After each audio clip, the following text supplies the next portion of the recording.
mental health now, although this may sound really bad, it's almost like another fashion accessory. People, if you're gonna have a mental health disorder, you've got to have the biggest and best one out there. Otherwise, no one cares. And if people think that their mental health disorder isn't as good as their best friends, if they can't talk to their best friend about something because they feel like they're just going to compare it, they're just going to go, why would I talk to anyone then? Someone who I actually trust, someone who I thought would have my back. And they've just compared me and made me feel so much worse than they already did. Mental health wise, it's more about the stigma and the stereotypes that go along with it. And I think for a lot of young people today, I think they're more aware of it now than they were a few years ago, because it's suddenly just gotten really big. But people still don't talk about it. I think that that's an issue in itself, especially if you're someone that is affected by it and you can't, you feel like you can't talk to anybody because you're scared of what might happen. People are scared to actually say they've got anything wrong with them because of past situations, and people don't want to think that they're going to be stupid or they're just another person with a mental health illness. So I think there is a lot of challenges, both general, and then it makes it harder when people do get diagnosed with mental health. There's places you can go, there's people you can talk to, where are the places you can go, who are the people we can talk to? I don't think it's advertised very well at all, really. I don't think it's even advertised at all. Cause no, I don't think it really is. I mean, yeah, you get leaflets every now and then, you get someone in assembly to talk about it. I think in some schools more so than others, you will have officers, and the nurse may be better equipped at dealing with things like that, and they may have organisations that the school are linked with that help people with mental illnesses, but I don't think they're very well advertised, and there's a big sort of stigma and taboo about it, more so than actually not knowing where to go to get help. Not just young people, but people in general kind of misunderstand or don't know, because the main word that ever gets used is mental health, and that's it. There's no, it's almost like they're in one bracket, and that's that, and it's actually a lot bigger than that.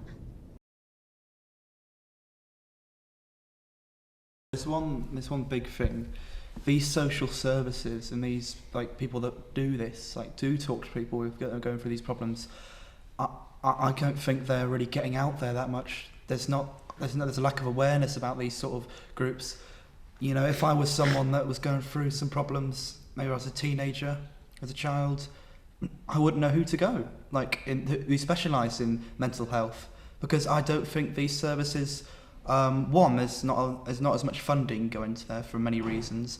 Two, I can't think of how they can get out there. There needs to be more kind of integration in schools and youth activities and clubs and locally, instead of just, there needs to be campaigns, and it's probably one of the most under-talked about things. Mental health services need to be improved so they can really reach the people they're targeting. I mean, education, you're in for 9 years of your life, something like that, compulsory, and I don't think there's a better way of getting something through to students and young people than through the education system. If young people actually sort of physically knew where they could go, and they knew the people they could talk to, they knew their advisors and officers in school, then they can better help their friends.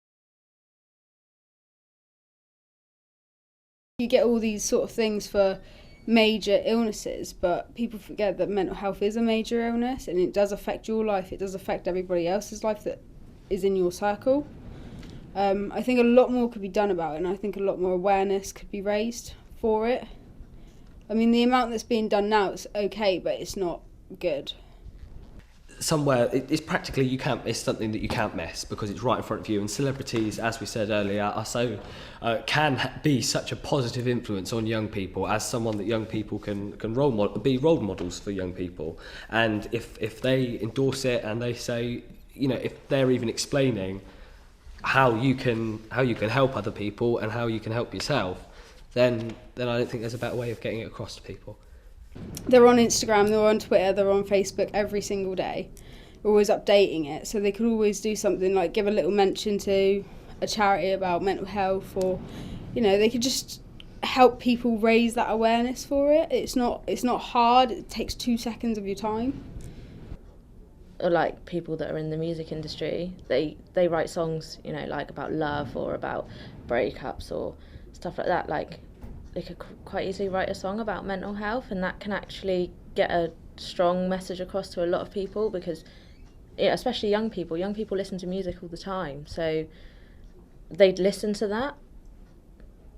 You just listed the best things that they could do to get public awareness and things like that through celebrities, through social media and through gaming and things like that, because that is where every young person looks. I mean, whether they have a positive mental state of mind or not, that's where you look. There's a big group of people that haven't really had the help that they need, and I think those people are the ones that are quiet and tend to deny love and affection, and they're probably the ones that would just sit in the corner and read a book, and they're not making any crying out for attention or anything. They'll just sit there and let their mind sort of take them over slowly, and they won't hurt themselves in any physical way necessarily, but they'll end up torturing themselves from the inside. And I think because of the type of people that they are, and I think it's a shame, but it hasn't been recognised that they are the people that need the most help.